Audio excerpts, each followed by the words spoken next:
अस्सलाम वालेकुम मुअज़्ज़िज़ नाज़रीन, इफ्तिखार अहमद आपकी खिदमत में हाज़िर है। और आज हम बात करेंगे कपास के ऊपर गुलाबी सुंडी का मौसर हल कैसे किया जाए। आप जानते हैं कि सितंबर का महीना कपास के लिए निहायत ही अहम होता है, क्योंकि इस मौसम में, इस महीने में कपास ने अपनी पैदावार का ज़्यादा हिस्सा इसी महीने में देना होता है, क्योंकि दर्जा हरारत और जो दूसरे अवामिल हैं इसके लिए साज़गार होते हैं। तो इसके ऊपर जहां दूसरे इंसेक्ट का हमला होता है, जिनमें मिली बग, सफ़ेद मक्खी, सब्ज़ तेला, तो इसके साथ जो अहम जो इंसेक्ट है वो गुलाबी सुंडी है। तो गुलाबी सुंडी जो है आम तौर पे बीटी और नॉन बीटी ये दोनों इक़साम को अपना निशाना बनाती है, और जो ट्रांसजीनिक या ट्रिपल जीन वैराइटीज़ हैं उनके ऊपर इसका हमला कम होता है। सबसे पहले हम बात करते हैं इसका मादा परवाना। इसका जो मादा परवाना होता है वो भूरे रंग का होता है या फिर सुरमई रंग का होता है, और इसकी जो मादा होती है वो 200 से लेकर 400 अंडा अपनी दुनियाने ज़िंदगी में देती है। और ये जो अंडे होते हैं ये पौधे के पत्तों के ऊपर, पौधे की कलियों के ऊपर, पौधों के फूलों के ऊपर या फिर जो है टिंडू के ऊपर दिए जाते हैं। और जो सुंडी है वो अंडे से निकलने के 30 मिनट के बाद नरम टिंडे में दाखिल हो जाती है, और ये सुंडी जो है तकरीबन 10 से 20 दिन वाले नरम टिंडे में दाखिल होती है। अगर टिंडा सख्त हो जाए तो फिर ये उसमें दाखिल नहीं होती।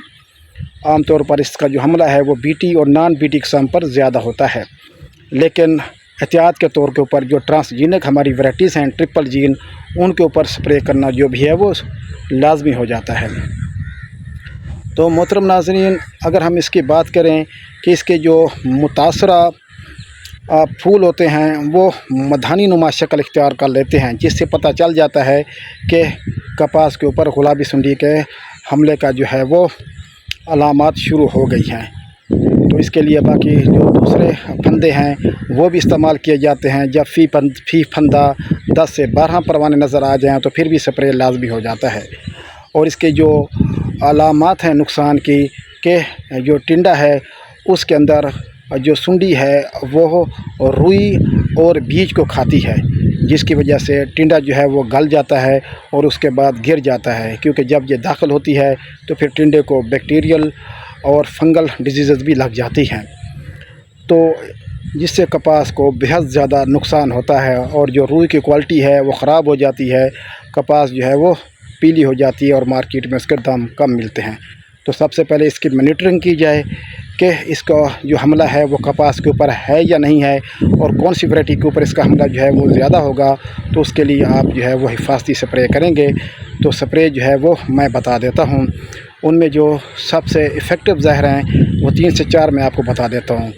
इनमें गैमासाई हेलोथ्रीन, ये आप 100 ml जो है वो फी सोल्टर पानी में मिलाकर स्प्रे कर सकते हैं, और तकरीबन जो है फिर 7 दिन के बाद आप स्प्रे जो है रिपीट कर सकते हैं।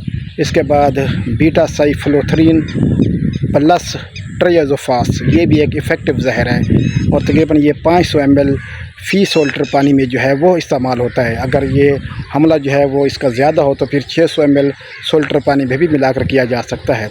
और उसके बाद फिर दूसरा जो है अहम ज़हर जो है वो लेमडा साई हेलोथ्रीन है। ये तकरीबन जो है वो 250 ml फी सोल्टर पानी में मिला के किया जाता है। और इसके अलावा जो है एमामेक्टिन प्लस क्लोरेंट्रा नीलीप्रोल, वो तकरीबन जो है 100 ml सोल्टर पानी में मिलाकर किया जाता है। और इसके साथ जो है वो बाइफेंथ्रीन है, कि बाइफेंथ्रीन 250 ml सोल्टर पानी में मिलाकर स्प्रे कर सकते हैं। और इसके अलावा एक स्प्रे आता है एबामेक्टिन, ये भी आप जो है वो 500 ml सोल्टर पानी में मिलाकर कर सकते हैं। और इसी के साथ जो है डेल्टा मैथ्रीन, ये स्प्रे भी आप कर सकते हैं।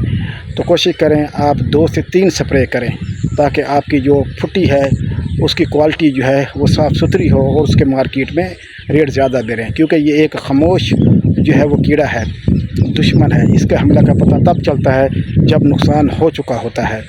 तो इसके अलावा आप क्लोरेंट्रा नीलीप्रोल वो भी 50 ml सोल्टर पानी में मिलाकर कर सकते हैं।